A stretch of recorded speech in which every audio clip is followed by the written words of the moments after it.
I never planned on buying Morrison Industries. But standing in the corner of my parents' lavishly decorated living room during their annual Christmas party, watching them parade my sister Lauren's latest promotion while treating me like invisible wallpaper, something inside me finally snapped. Did you hear about Lauren's new position?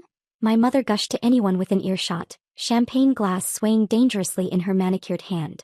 Senior Vice President of Operations at Morrison. And she's only 32. I sipped my water quietly, trying to blend into the expensive curtains. At 30 I was the family disappointment, or so they thought. My carefully crafted failure was actually part of a plan years in the making, but they'd never bothered to look beneath the surface. Oh, and there's Olivia. My mother's voice dropped to a stage whisper as she noticed me. She's still doing that. What was it again, dear? Data entry. Investment analysis, Mom, I corrected softly, though I knew it wouldn't matter.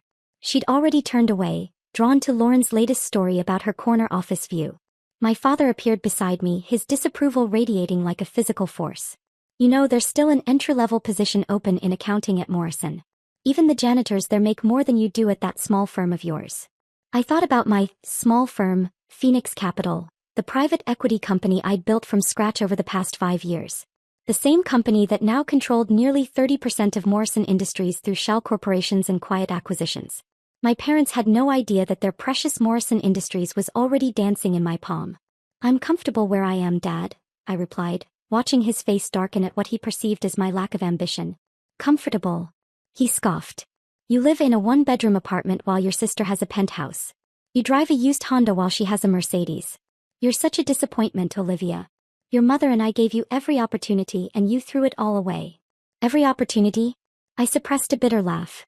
They'd emptied my college fund to pay for Lauren's MBA, telling me to take out loans because Lauren shows more promise. They'd given her the down payment for her first house while I lived on ramen noodles, building my company night after night. At least the janitor at Morrison has benefits, my mother chimed in, rejoining our conversation at the worst possible moment.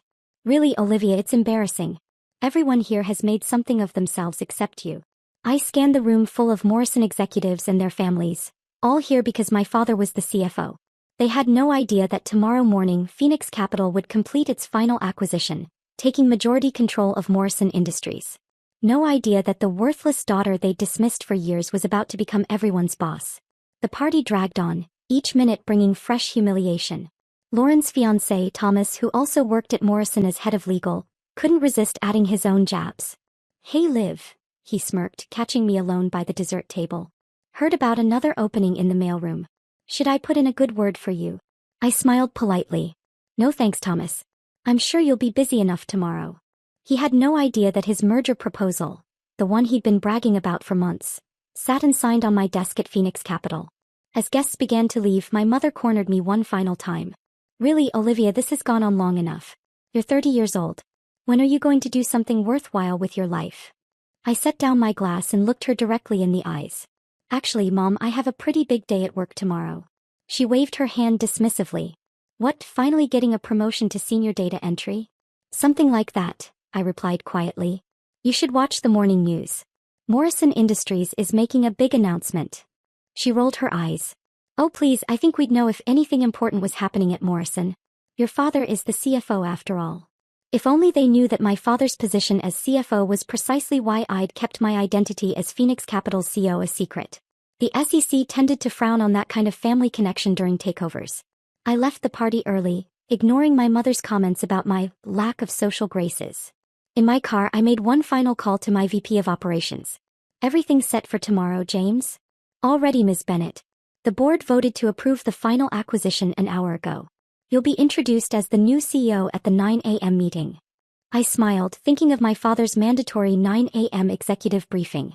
Perfect. Make sure all the papers are ready for me to sign first thing. That night, I barely slept, anticipating the morning's revelation. For 5 years, I'd worked in secret, building Phoenix Capital into a powerhouse while maintaining the appearance of a struggling analyst. I'd lived in a modest apartment, driven an old car and worn off-the-rack clothes, all while amassing the resources to take control of Morrison Industries. Tomorrow, every person who'd laughed at me, dismissed me, or called me worthless would discover exactly who they'd been underestimating. As I finally drifted off to sleep, I smiled, thinking of my mother's words. Even the janitor makes more than you. By this time tomorrow, I wouldn't just make more than the janitor. I'd be signing everyone's paychecks, including my father's. The next morning, I woke before dawn and stood before my closet, pushing aside the modest clothes I'd worn to maintain my cover. Hidden in the back was a garment bag containing an impeccably tailored Chanel suit, one that cost more than my struggling persona would make in 3 months. Today I would finally dress the part of who I really was. I arrived at Morrison Industries headquarters at 8:30 a.m., letting muscle memory guide me through the familiar lobby. I'd spent countless hours here over the years, carefully observing operations while everyone assumed I was just visiting my father or sister. Now I owned every inch of this building. "Good morning, Miss Bennett." James, my VP of operations, greeted me at the private elevator, the same one my father used every morning. "The board is assembled in the main conference room. Your family just arrived." I smiled, thinking of how many times I'd been told I wasn't good enough to step foot in that conference room. "And the papers? All ready for your signature, Sio." The elevator doors opened directly into the executive floor. Through the glass walls, I could see the conference room packed with familiar faces, board members, executives, and of course my family. My father sat in his usual seat, checking his watch impatiently.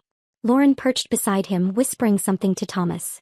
My mother had apparently decided to attend as well, probably expecting to celebrate another of Lauren's achievements. "It's time," James murmured. I took a deep breath and strode toward the conference room doors. The security guard, who just yesterday would have stopped me, jumped to attention and opened them wide. "Ladies and gentlemen," the board chairman's voice cut through the quiet chatter. "I'd like to introduce the CEO of Phoenix Capital and the new majority owner of Morrison Industries, Miss Olivia Bennett." The silence was absolute. I walked to the head of the table, heels clicking against marble floors, and took my seat. The confusion on the faces around me slowly transformed into shock as recognition dawned. My father's coffee cup clattered against its saucer. Lauren's perfectly glossed mouth hung open. Thomas looked like he might faint.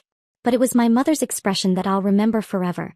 Pure disbelief mixed with the dawning realization that she'd spent years dismissing her daughter's actual success. This must be a joke," my father finally sputtered. "Olivia works as a data analyst at some small investment firm." I smiled, sliding a folder across the table to him. "Actually, Dad, I own that small firm. Phoenix Capital currently controls 57% of Morrison Industries shares, making us the majority shareholder. As of this morning, I'm your new CEO." Lauren found her voice next. But that's impossible. Phoenix Capital is worth billions. 4.6 billion to be exact," I replied calmly. "Though I suppose that still puts me behind the janitor in terms of benefits, right, Mom?" My mother's face had gone from red to white to slightly green. She gripped the edge of the table as if it might steady her world, which was currently turning upside down. "Now then," I continued, opening my leather portfolio, "let's discuss some changes. First, the merger proposal." I turned to Thomas, who somehow managed to shrink in his expensive suit. "Your work on this was, let's say, lacking. We'll be bringing in outside counsel to revise the terms." Thomas swallowed hard. I noticed Lauren's hand slip from his arm. "Next, operations." I met Lauren's eyes. "Your department's performance has been disappointing. We'll be conducting a full audit starting tomorrow." "You can't do this," my father interrupted, his face flushed with anger. "I'm the CFO. Actually, Dad, I can." "And about that?" I nodded to James, who distributed another set of documents. "Given the obvious conflict of interest, we'll need your resignation effective immediately.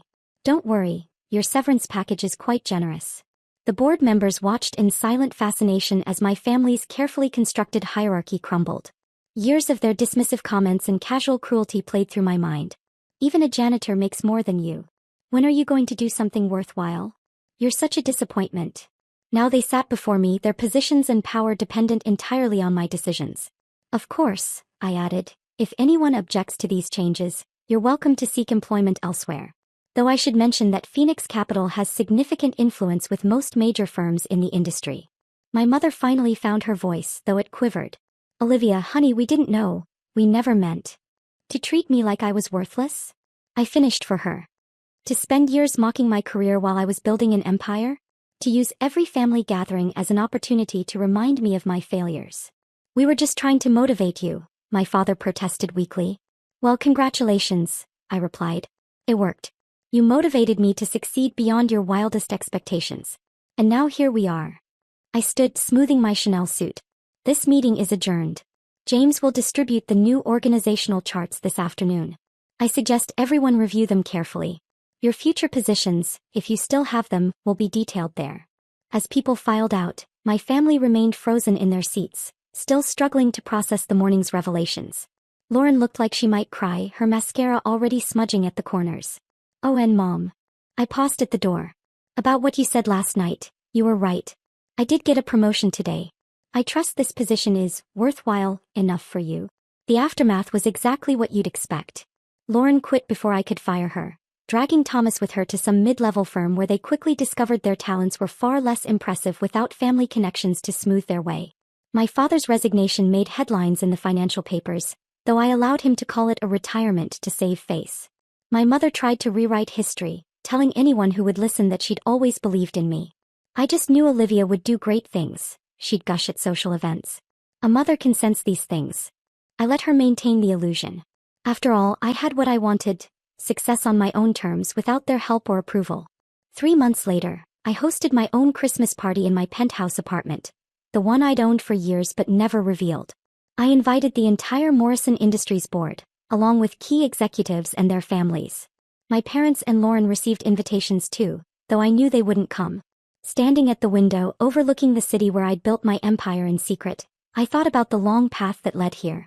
Every dismissive comment, every mockery, every well-meaning criticism had become fuel for my success. My assistant approached with a message. My mother had called asking if we could have a family dinner to discuss everything. I smiled, thinking of all the family dinners where I'd sat silently, enduring their judgment. Tell her my schedule is quite full, I replied. Even the janitor makes more appearances at family functions than I do these days. Sometimes success isn't about proving others wrong. It's about proving yourself right. And as I stood in my penthouse, running the company my family never thought I could even work for, I knew I'd done exactly that. They'd called me worthless, but I'd built something priceless. They'd dismissed my potential, but I'd exceeded even my own expectations. And most importantly, I'd learned that the best revenge isn't showing others what they lost. It's showing yourself what you can gain when you stop seeking their approval. The view from the top isn't about looking down on others. It's about finally seeing clearly just how far you've climbed.